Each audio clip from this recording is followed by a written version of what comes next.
Leo tarehe 29 ya mwezi wa 9 mwaka 2025 tumekuja hapa Mahakama Kuu ya Tanzania Divisheni ya Ardhi Dar es Salaam kwa ajili ya shauri la ardhi namba 6075 la mwaka 2025.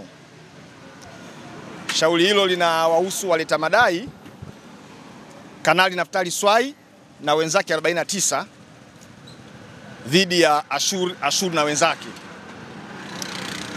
Kimsingi mimi nawakilisha waleta madai ambao wako 50 kwa idadi yao, waliokuwa wanafanya biashara katika jengo lililoporomoka mwaka jana mwezi Disemba 2024 pale Kariakoo.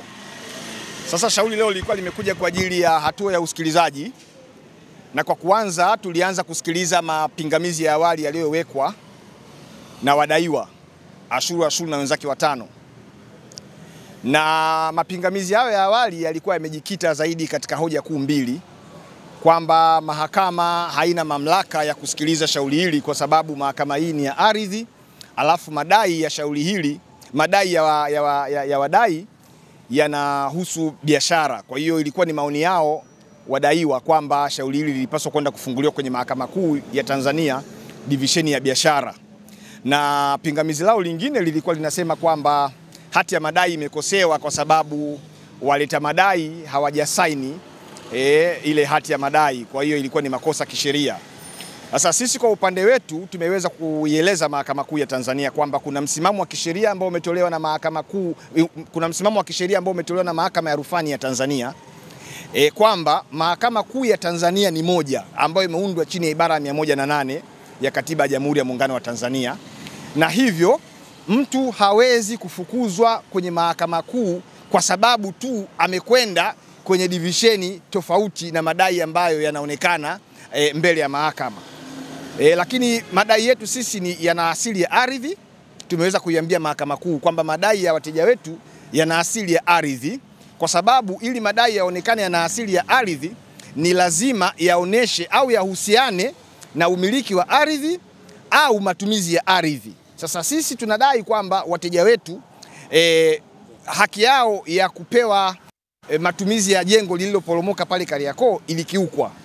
Matumizi haki yao ya kupossess lile jengo la Kariakoo imekiukwa. Kwa madai hayo yanaipa mamlaka Mahakama Kuu ya Tanzania Divisheni ya Ardhi kuweza kuyapokea, kuyasikiliza na kuyatolea uamuzi.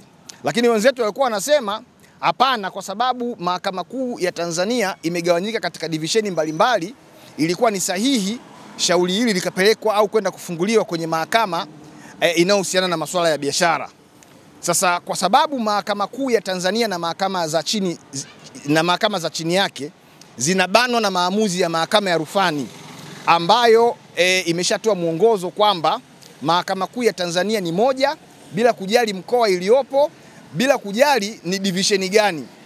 Mtu hawezi kufukuzwa, ana uhuru wa kwenda kwenye mahakama yoyote, na kinachopaswa ni aidha kushauriwa kwamba akafungue kesi yake kwenye division inayohusika, lakini kama hatataka kwenda huko kwa kuwa kesi inakuwa imeshafunguliwa kwenye division husika, basi asikilizwe na maamuzi yatolewe ili haki iweze kupatikana. Lakini hoja ya pili kuhusiana na kusaini au kutokusaini kwa wahusika wa kesi, tumeweza pia kuiambia mahakama kwamba hilo sio kosa kisheria, kwa sababu kuna mazingira yanaweza yakatokea watu wenye kesi wakashindwa kusaini, na kinachotakiwa kufanyika ni kwamba wanatoa mamlaka kwa mtu ambaye wanamwamini aweze kusaini kwa niaba yao ili nyaraka za kesi ziweze kusajiliwa mahakamani. Ndicho ambacho tulikifanya, na nakala ile ya hati ya madai nilisaini mimi kwa mamlaka niliyopewa na wateja wangu.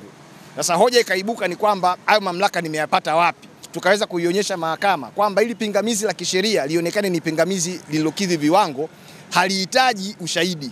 Pingamizi la kisheria lazima lijibiwe na lionekane ni la kisheria bila kuhitaji ushahidi. Sasa ukitaka kujua kwamba nina mamlaka ya kusaini nyaraka kwa niaba ya wateja wangu, maana yake unaenda kutafuta ushahidi, kitu ambacho kinakosesha hilo pingamizi lisiwe na sifa, au linafanya hilo pingamizi lisiwe na sifa ya kuitwa pingamizi la kisheria. Kwa hiyo baada ya kusikiliza pande zote mbili, Mahakama Kuu ya Tanzania Divisheni ya Ardhi mbele ya Mheshimiwa Jaji Mohamed Gwae imeahirisha hili shauri leo na imepanga kuja kutoa maamuzi madogo siku ya tarehe 3 ya mwezi wa 11 mwaka 2025 saa 6 mchana.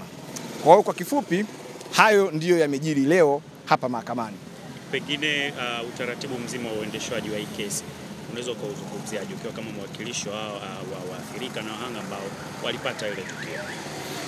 Kesi imeendeshwa katika mahakama ya wazi, na kwa sababu ni kesi yenye maslahi makubwa ya jamii, unaona watu wengi wameruhusiwa kuingia na kuja kusikiliza, na iliendeshwa kwa njia ya mdomo. Kwa hiyo yale mapingamizi ambayo yaliwekwa na upande wa wadaiwa yaliwasilishwa kwa njia ya mdomo na yakatolewa ufafanuzi pamoja na misimamo mbalimbali ya kisheria na maamuzi mbalimbali ya zamani ya mahakama. Lakini kimsingi tumeridhika kabisa na namna ambavyo Jaji Gwaye ameendesha kesi hii. Ameendesha vizuri kwa weledi, amesimama katika nafasi yake kama muhimili wa mahakama ambao unapaswa kuwa referee na kuwa mfariji wa wale wanaokwenda mahakamani kutafuta haki. Amethibitisha kwamba mahakama sio sehemu ya kwenda kufokea watu wanaokwenda mahakamani. Kwa hiyo kwa kweli sisi maamuzi yoyote ambayo atayatoa mheshimiwa jaji tutaridhika nayo, kwa sababu tumeshaanza kuiona haki kuanzia hatua za awali, kwamba tunaamini kabisa mahakama itazingatia sheria kwenye kwenda kutafsiri kile ambacho kiko mbele yake, na huo uamuzi vyovyote vile utakavyokuwa, sisi kwa niaba ya waleta maombi au waleta madai tutaridhika nao, kwa sababu jaji kuanzia mwanzo ameonyesha nia ya kutenda haki, hajachukua upande wowote.